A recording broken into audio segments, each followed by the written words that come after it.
हसीना ठहरी हुई हैं। जानकारी ऐसी है कि 2 गाड़ियां गाजियाबाद के हिंडन एयरबेस पहुंची हैं। 2 बुलेट प्रूफ मर्सिडीज कार हैं जो कि हिंडन एयरबेस पहुंची हैं। अब हिंडन एयरबेस के सेफ हाउस में ही शेख हसीना ठहरी हुई हैं, अपनी बहन के साथ में ठहरी हुई हैं। आगे उन्हें लंदन के लिए उड़ान भरनी है, लेकिन कब उड़ान भरेंगी उसके लिए इंतजार किया जा रहा है। लेकिन हलचल यहाँ बढ़ी है। 2 बुलेट प्रूफ मर्सिडीज पहुंची हैं गाजियाबाद के हिंडन एयरबेस पर। यह हलचल अचानक से बढ़ी है। 2 गाड़ियां गाजियाबाद के हिंडन एयरबेस पहुंची। आयुष मेरे साथ में जुड़े हुए हैं, इंडिया न्यूज संवाददाता, इस खबर को लेकर ज्यादा अपडेट के साथ। आयुष, हलचल बढ़ने का मतलब क्या है? क्या शेख हसीना उड़ान भरने वाली है क्या?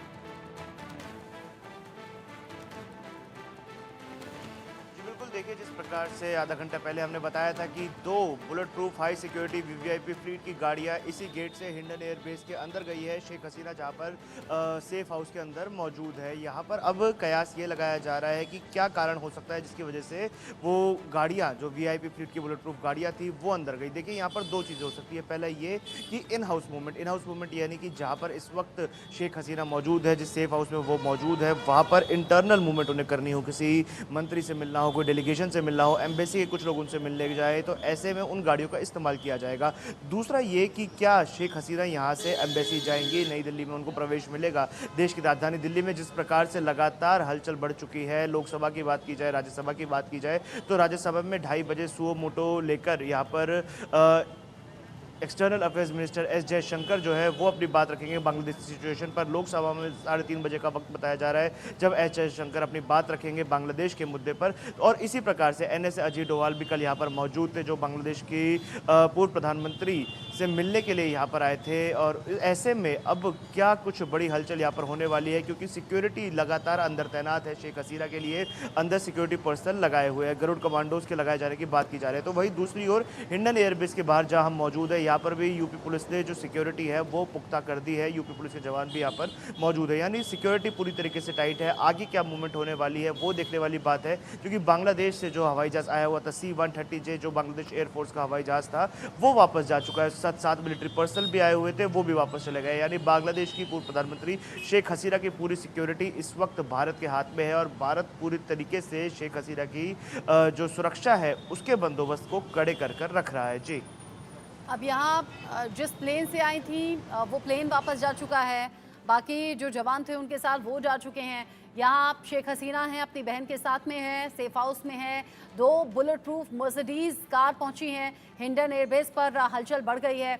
आयुष, चूंकि अभी लंदन जाने की खबर, लेकिन ग्रीन सिग्नल का इंतजार शेख हसीना को करना होगा, उससे पहले वो उड़ान भर नहीं सकती। लेकिन जैसे आपने कहा कि अजीत डोभाल कल पहुंचे थे, करीब 1 घंटे तक बातचीत हुई है। कहीं ऐसा तो नहीं कि इन 2 बुलेट प्रूफ मर्सिडीज कार में कोई ऐसा ही हाई प्रोफाइल शख्स मिलने के लिए पहुंचा हो? लेकिन चूंकि ये बुलेट प्रूफ हैं, इसीलिए आशंका ये भी बढ़ रही है कि कहीं शेख हसीना तो कहीं नहीं जाने वाली हैं इन गाड़ियों से।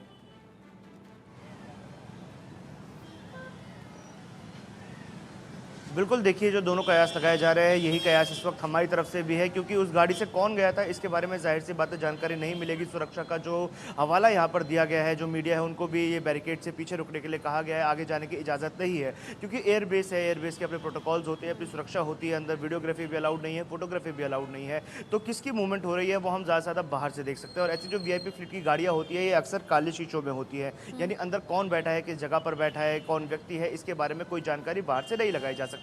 लेकिन बात की जाए कि क्या शेख हसीना यहाँ से बाहर जाएंगी या नहीं, इसको लेकर अभी भी संशय बना हुआ है, क्योंकि देखिए, इस वक्त वो जहाँ पर मौजूद है वो सेफ हाउस है, और ऐसे में उन्हें कहीं भी बाहर लेकर जाना वो खतरे से खाली नहीं है, क्योंकि उनके लिए कई लोग ऐसे हैं जो लगातार साजिश कर रहे हैं कि किसी तरीके से शेख हसीना पर हमला किया जा सके। ये स्थिति बांग्लादेश में कल हमें देखने को मिल गई थी। जैसे ही शेख हसीना इस्तीफा देती हैं और अपने घर से निकलती है, तो दंगाइयों की एक पूरी भीड़ उनके घर पर हमला कर देती है, दावा बोल देती है। और बांग्लादेश में जिस प्रकार से आगजनी बनी हुई है, उनके फैसले को वापस लेने के बाद भी, और उसके बाद उन्होंने इस्तीफा तक दे दिया, देश तक छोड़ दिया, ये 3 बड़ी घटनाएं हो गई। लेकिन उसके बाद भी आगजनी वहाँ पर हो रही है, दंगे वहाँ पर हो रहे हैं, तोड़फोड़ वहाँ पर की जा रही है, लोगों को मारा जा रहा है, लोगों की जान जा रही है। यानी जो ये लोग हैं, जो ये तत्व है, जो इस प्रकार से बांग्लादेश को जलाने में लगे हुए हैं, उनका एक ही मकसद है कि बांग्लादेश को किसी तरीके से, पूरी तरीके से बर्बाद करना। क्योंकि अगर उनका गुस्सा इस फैसले के खिलाफ होता तो शायद ही तब शांत हो जाता जब शेख हसीना ने अपना फैसला वापस लिया। अगर गुस्सा गुस्सा शेख हसीना के खिलाफ होता तो शायद उनके इस्तीफे के बाद भी ये गुस्सा शांत हो जाता, या उनके हाँ। देश छोड़ने के बाद भी जो ये आग लग रही है इसमें क्योंकि कहीं कल ना तो कहीं ऐसी ठंडक खबरें देखने आई को थी मिलती। सामने कि लेकिन जिस शेख प्रकार हसीना ने से इस्तीफा दे बांग्लादेश दिया, की आर्मी ने तो जो कल ये बात बोली, प्रदर्शनकारी हैं वो जश्न मना रहे हैं। जश्न मनाते हुए ये हिंसा और ये प्रदर्शन शांत होने की खबरें भी सामने आने लगी। लेकिन बिल्कुल ठीक कहा आपने कि अगर ये घटनाएं अभी भी हो रही हैं, अगर पूरी तरह से शांति अभी भी नहीं है,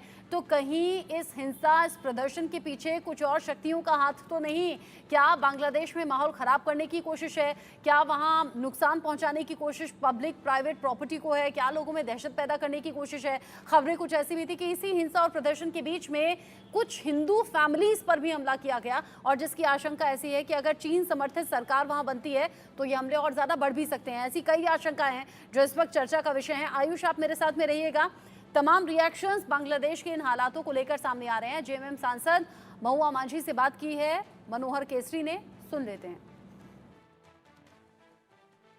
हमारे साथ बातचीत करने के लिए जेएमएम सांसद महुआ माझी हैं।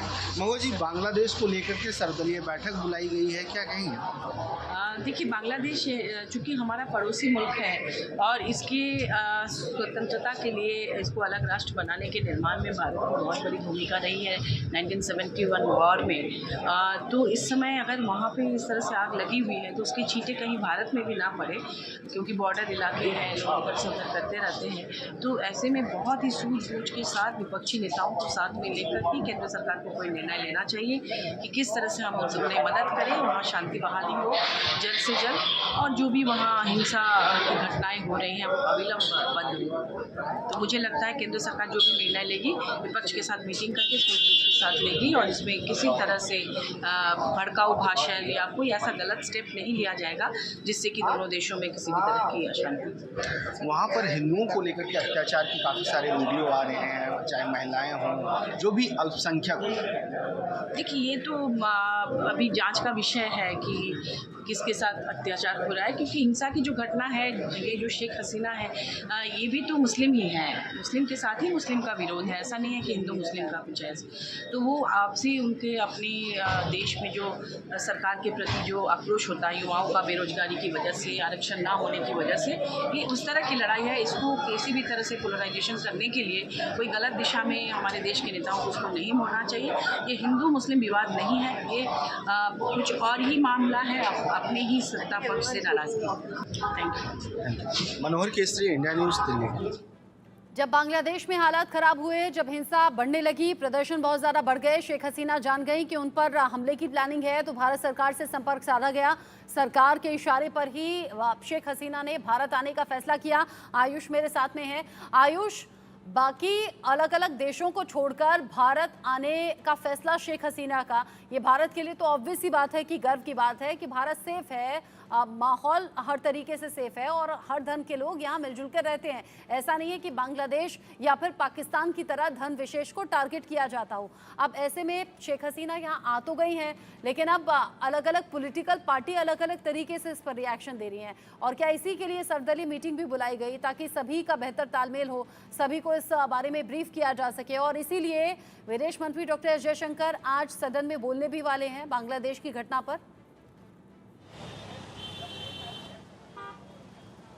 बिल्कुल, देखिए जिस प्रकार से कल फैसला लिया गया था शेख हसीना के द्वारा कि अपने इस्तीफे के बाद सीधा भारत से संपर्क साधा जाए और भारत में आया जाए, ये बहुत बड़ा फैसला था और कहीं ना कहीं भारत के लिए एक गर्व का विषय भी है। क्योंकि अगर हम बात करें हमारे पड़ोसी देशों की, ये माहौल जानना बहुत ज़रूरी है जो इस वक्त साउथ एशिया में बना हुआ है, या फिर यूँ कहे कि विदेशी ताकतों के द्वारा इस पूरे इलाके को अस्थिर करने के लिए बनाया गया है। सबसे पहले बात करते हैं हमारे पड़ोसी मुल्क पाकिस्तान की। तो पाकिस्तान में जो आतंकवाद है किसी से छुपा नहीं है, वो अस्थिरता सरकार में, वो फौज के लेकर आक्रामक रवैया वो हर बार देखने को मिलता है। अब दूसरी बात करें अफगानिस्तान की, तो वहां पर जिस प्रकार से तालिबान का शासन है, तालिबान जिस प्रकार से वहां पर लगातार ऊटपटांग फैसले लेता है, जिस प्रकार से वहां पर तानाशाही है, जो तालिबानी रवैया है वो देखा गया है। श्रीलंका जो एक सुरक्षित, सुंदर और एक कहे कि टूरिस्ट फ्रेंडली देश माना गया था, श्रीलंका में भी आगजनी हुई, श्रीलंका में भी सिविल वॉर हुआ, सोशल अनरेस्ट हुआ, ये सब श्रीलंका ने देखा। श्रीलंका में भी कई दिनों तक ऐसी हिंसा चली थी। अब आते हैं बांग्लादेश पर। बांग्लादेश में जिस प्रकार से चीजें हुई हुई, बांग्लादेश में दंगे भड़के, बांग्लादेश में आगजनी हुई, बांग्लादेश में आर्मी ने अपील की कल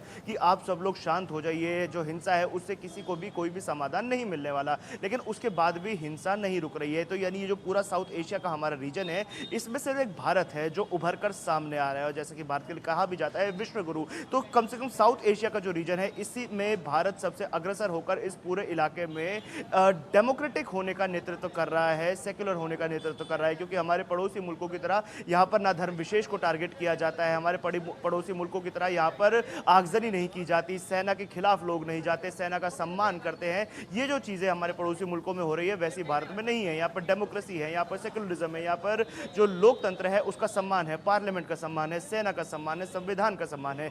इन्हीं चीज़ों को देखते हुए बांग्लादेश के प्रधानमंत्री ने ये चीज़ सोची कि भारत ही है जो इस वक्त सबसे सुरक्षित जगह उनके लिए हो सकती है। जी,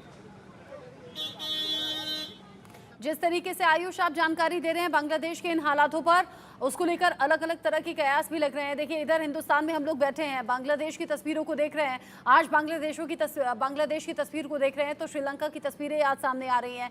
कोई कह रहा है ये तो पाकिस्तान बन चुका है, पाकिस्तान के टुकड़े करके ही बांग्लादेश बना था और आज उसी अस्तित्व की याद दिला रहा है जो पाकिस्तान में हालात बांग्लादेश में बसे हुए लोगों ने देखे।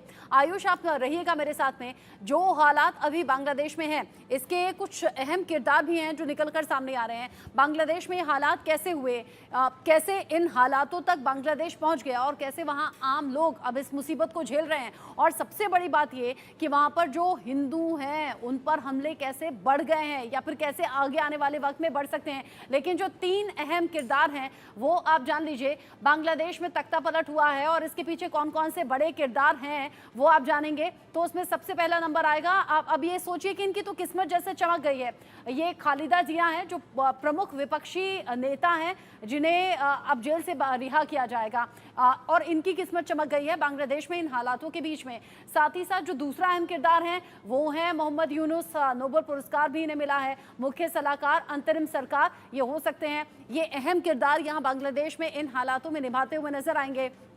और जो तीसरा बड़ा चेहरा है वो है वकार उस जमान का, जिन्हें हमने कल प्रेस कॉन्फ्रेंस करते हुए देखा था। आर्मी चीफ है बांग्लादेश के और इन्होंने ही बांग्लादेश में इन हालातों में बागडोर संभाली और इन्हीं से बात करने के बाद शेख हसीना ने यह फैसला किया कि ठीक है, इस्तीफा मैं देती हूं। 45 मिनट का वक्त दिया गया था शेख हसीना को। आर्मी चीफ ने बात की थी, वकार उस जमान ने बात की शेख हसीना से और ये सलाह दी कि 1:30 बजे ये कहा गया कि इस्तीफा आप दे दीजिए। 1 घंटे का कुल मिलाकर टाइम था, 45 मिनट के अंदर अंदर इस्तीफा दिया, फिर 15 मिनट वहां से निकलने के लिए दिए थे और सेना प्रमुख से ही यानी कि आर्मी चीफ वकार उस जमान से ही बात करने के बाद हेलीकॉप्टर शेख हसीना को दिया गया था और इसी हेलीकॉप्टर के जरिए फिर शेख हसीना यहाँ हिंदुस्तान आई थी। यानी कि वो तीन अहम किरदार जिसे आपने देखा और ये तीन अहम किरदार बांग्लादेश में इन हालातों के बीच में सबसे ज्यादा चर्चा का विषय बने हुए हैं। एक और चर्चा है जो लगातार वैश्विक स्तर पर हो रही है और वो चर्चा क्यों हो रही है, ये मैप देखेंगे आप तो समझ पाएंगे कि कैसे भारत के इर्द गिर्द जो अलग अलग देश हैं वो अब बेचैनी बढ़ा रहे हैं, असंतोष की लहरें सामने आ रही हैं और कैसे ये चीन के समर्थन में जाती हुई चीजें समझ में आ रही हैं और कैसे 6 पड़ोसी देशों में अशांति भारत के लिए चुनौती खड़ी कर रही है। इसमें सबसे पहले हम बांग्लादेश का जिक्र कर लेते हैं क्योंकि बांग्लादेश में जो हालात हैं वो अभी ताज़ा हालात हैं। बांग्लादेश जहाँ पर हिंसक प्रदर्शन, जहाँ पर शेख हसीना को इस्तीफा देना पड़ा, जहाँ आर्मी ने मोर्चा संभाल लिया है, जहाँ पर अंतरिम सरकार बनने की बात सामने आ रही है और सैन्य समर्थित अगर सरकार वहां बनती है तो वो चीन समर्थित और चीन के समर्थन में अगर चीजें होती हैं तो वो भारत के खिलाफ ही जाएंगी, भारत के समर्थन में नहीं हो सकती, ये आप जानते हैं। बांग्लादेश के साथ साथ चीन जो कि लगातार विस्तारवादी सोच और अपनी चालबाजियों के लिए जाना जाता है, उसे बर्दाश्त नहीं कि कोई व्यापार में उससे आगे निकल जाए या फिर कोई उसके सामने उभरती हुई ताकत हो, इसीलिए चीन इस तरह की चालबाजियां चलता रहता है। LAC, LOC यहाँ दोनों ही जगह चीन का इन्वॉल्वमेंट दिखता है। साथ ही साथ नेपाल आप जान लीजिए जहां पर KP शर्मा ओली जिस तरीके से बागडोर संभाली है और पिछले ही दिनों नेपाल और चीन में कई ऐसे समझौते हुए हैं जो भारत विरोधी हैं। ऐसे में नेपाल भी उन्हीं देशों में अब शुमार होता हुआ नजर आया। म्यांमार जहां पर पिछले 4 साल से सैन्य शासन है और यहां भी चीन का पूरा से है, यानी कि ये भी चीन के समर्थन में है जो कि भारत के लिहाज से ठीक नहीं। श्रीलंका जहां हालात किसी से छिपे नहीं। श्रीलंका का बार बार जिक्र हम इसलिए कर रहे हैं क्योंकि श्रीलंका आज बांग्लादेश की तस्वीरों को देखकर फिर से दिमाग में यादें ताज़ा कर रहा है। श्रीलंका में भी सेम ऐसे ही हालात हुए थे। लोगों का विद्रोह, लोगों का जो प्रदर्शन है वो इतना ज़्यादा उग्र हो गया था कि राष्ट्रपति भवन और प्रधानमंत्री आवास के भीतर ऐसे ही लोग उस वक्त भी घुस गए थे। और ये पाकिस्तान जिसकी रह रहकर चर्चा होती है, पाकिस्तान जो बेनकाब बार बार होता है, पाकिस्तान जो दोगले चेहरे के लिए, दोगले रवैये के लिए जाना जाता है। और जम्मू कश्मीर में पिछले कुछ दिन में जो घटनाएं लगातार बढ़ी हैं उनके पीछे पाकिस्तान का हाथ, और पाकिस्तान जो कि चीन के हाथ की कठपुतली है। यानी कि इन 6 देशों में जो हलचल है, इन 6 देशों का जो अपडेट है वो चीन से जुड़ा हुआ है। और अगर चीन इस तरीके से कदम आगे बढ़ाता है तो ये भारत के लिहाज से ठीक नहीं। आगे इस खबर से जुड़ा हुआ जो भी अपडेट होगा पहुंचाएंगे आप तक। आयुष हमारे साथ में जुड़े हुए थे। आयुष, बहुत शुक्रिया ये सभी जानकारी दर्शकों तक पहुंचाने के लिए। एक बहुत छोटा सा ब्रेक यहाँ पर ले रहे हैं, लौटेंगे।